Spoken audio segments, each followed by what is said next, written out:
ప్రేమని ప్రేమించి తీసుకువచ్చిన కళ్యాణ్ అయితే అక్కడ రౌడీలతో మాట్లాడుతూ ఉంటారు. నేను ఆ అమ్మాయిని రెడీగా ఉంచాను, మీరు వచ్చి తీసుకువెళ్ళిపోవడమే అని చెప్పి అంటూ ఉంటాడు. దాంతో అక్కడ ఉన్న వాళ్ళైతే సరే మేము ఇప్పుడే కారులో వస్తున్నామన్నా అని చెప్పి అంటూ ఉంటాడు. ఇంతలో అటుగా ధీరజ్ అలాగే వాళ్ళ అమ్మ, వాళ్ళ వదిన నర్మద వాళ్ళ ముగ్గురు కూడా గుడికి బయలుదేరి వస్తూ ఉంటారు. ఇక వాళ్ళు గుడికి బయలుదేరి అలా వస్తూ ఉండగా ఇంతలో అక్కడే కళ్యాణ్ ఫోన్ మాట్లాడుతూ ఉంటాడు.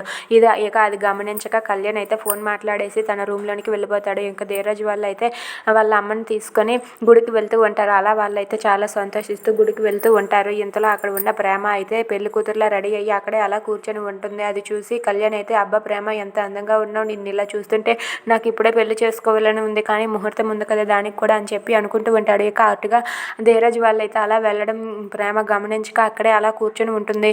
ఇంతలో అక్కడ ఉన్న కళ్యాణ్ అలా ఇలా అంటూ ఉంటాడు, ఇంకొద్దిసేపే టైం ఉంది, నిన్ను తీసుకువెళ్ళిపోతారులే అని చెప్పి అంటాడు. అది వినగానే ప్రేమ అయితే ఏంటి తీసుకువెళ్ళిపోవడం ఏంటి అని చెప్పి అంటుంది.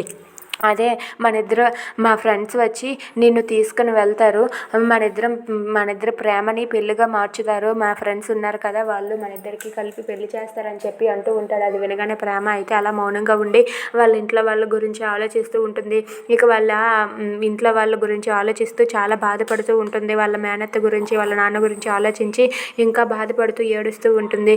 ఇంతలో అక్కడ ఉన్న కళ్యాణ్ అయితే మాత్రం ఇలా అనుకుంటూ ఉంటాడు, నేను వాళ్ళకి ప్రేమను అప్పచెప్పే ముందు ప్రేమ దగ్గర ఉన్న బ్యాగ్ని నేను కొట్టేయాలి, ఎందుకంటే ఇందులో ఉన్న నగలు ఇవన్నీ కూడా నాకే సొంతం కావాలి, ఎవరికి దక్కనివ్వను, ఈ నగలు నేను తీసుకుని వెళ్ళిపోతాను, ఈ అమ్మాయిని వాళ్ళకి అప్పచెప్పేస్తానని చెప్పి అనుకుంటూ ఉంటాడు. If you like this video please subscribe our channel.